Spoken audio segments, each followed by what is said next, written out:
கொண்டக்கடலையும் கத்திரிக்காயும் போட்டு காரக்குழம்பு வைக்க போகிறேன். வாங்க எப்படி வைக்கிறதுன்னு பார்க்கலாம். இது ரொம்ப டேஸ்ட்டாக இருக்கும். ஒரு கடாய் வச்சு அடுப்பு வச்சுக்கலாம்.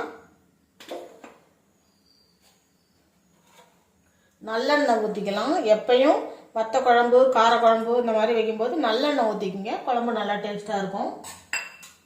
எண்ணெய் காயட்டும். எண்ணெய் காஞ்சிருச்சு. கொஞ்சமாக கடுகு போட்டுக்கலாம்.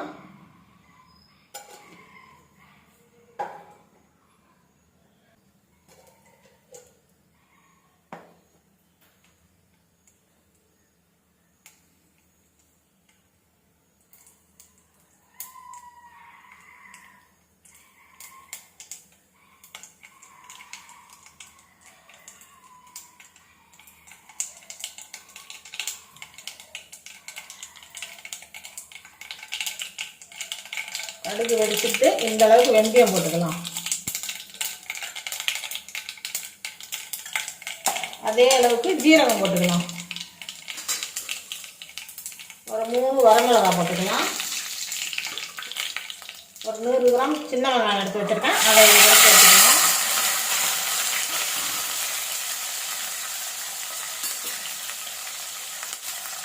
ஒரு 10 பல்லு பூண்டு,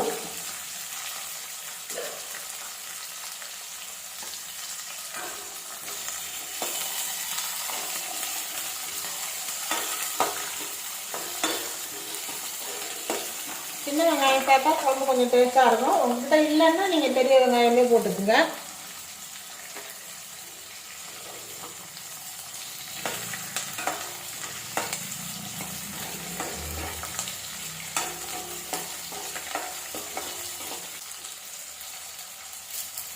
ஒரு 10 கருவேப்பிலை,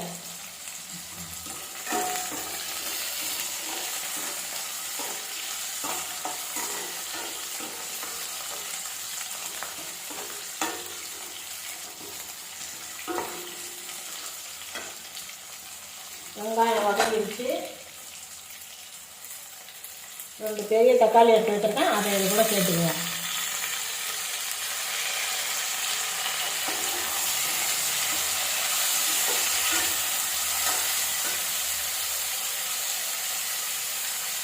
தக்காளி வதங்கிறது கொஞ்சமாக உப்பு போட்டுக்கலாம்.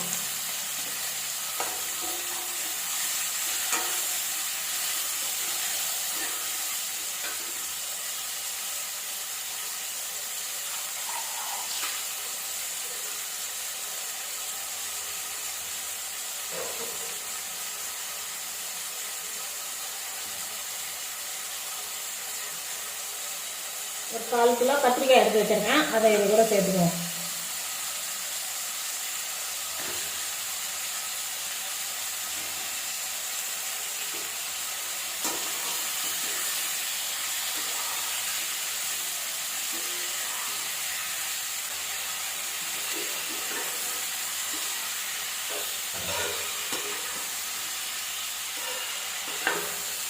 கத்திரிக்காய் அந்த எண்ணெயிலே நல்லா வதங்கட்டும்.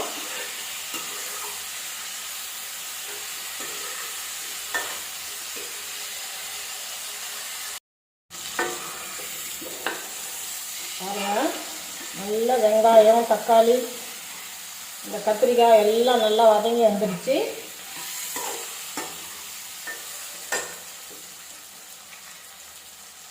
இப்போ 1 ஸ்பூன் மஞ்சள் பொடி போட்டுக்கலாம்.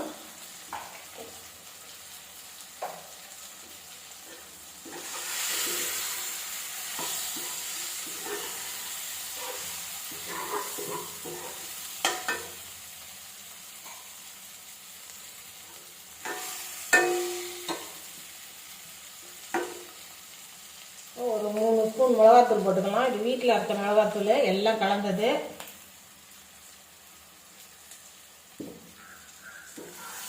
ஒரு நல்லா கலந்து விட்டுக்கலாம்.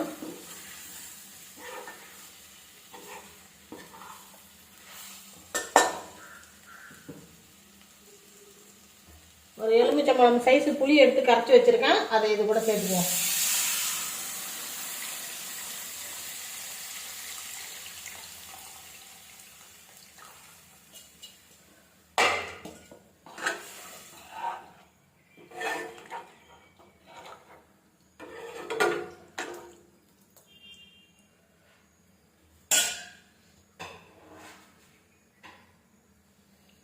குழம்புக்கு தேவையான கல் உப்பு போட்டுக்கலாம்.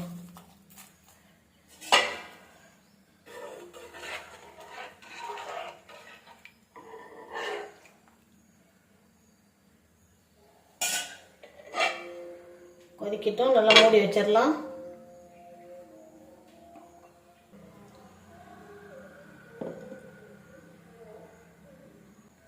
ஒரு மிக்ஸி ஜாரில் கொஞ்சமாக தேங்காய்,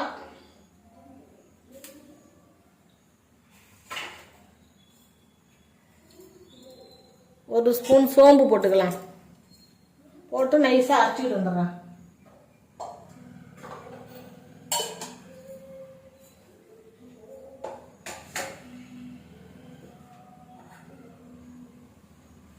இந்த கொண்டக்கடலையை நான் காலையில் ஏந்திரிச்சதுமே ஊற வச்சுட்டேன். மதியம் சமைக்கிறதுக்கு குக்கரில் வச்சு ஒரு 3-4 விசில் விட்டு எடுத்து வச்சுருக்கிறேன். பாருங்கள், அந்த அளவுக்கு வெந்திருக்குது. இதை அரைச்சிக்கிட்டு வந்துடுவோம்.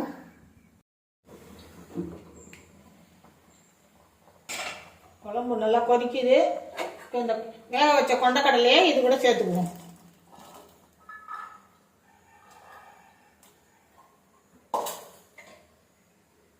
அப்படியே நல்லா மூடி வச்சிடலாம். நல்லா கொதிக்கட்டும்.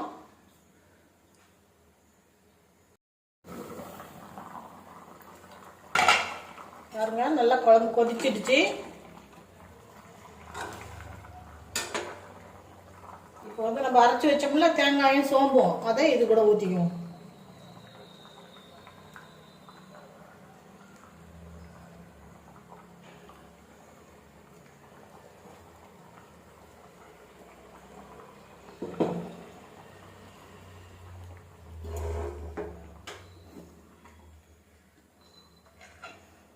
கொஞ்ச நேரம் கொதிக்கட்டும்.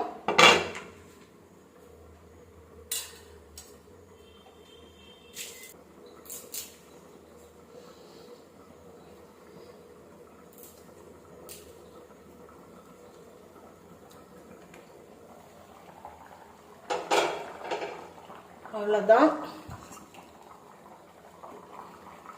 சூப்பராக கொண்டக்கடலை கத்திரிக்காய் காரக்குழம்பு ரெடி ஆகிடுச்சு. நீங்களும் இதே மாதிரி செஞ்சு சாப்பிட்டு பாருங்கள். கருவேப்பிலை போட்டுக்கலாம் கொஞ்சம். அவ்வளோதான், குழம்பு ரெடி ஆகிடுச்சு. இப்போ ஒரு பாத்திரத்துக்கு மாற்றிட்டு சாப்பிட்றலாம். இதே மாதிரி நீங்களும் செஞ்சு சாப்பிட்டு பாருங்கள். சாப்பிட்டு பார்த்துட்டு எப்படி இருந்துச்சுன்னு எனக்கு கமெண்ட்டில் சொல்லுங்கள். இந்த வீடியோ பிடிச்சிருந்தா ஒரு லைக் பண்ணுங்கள்.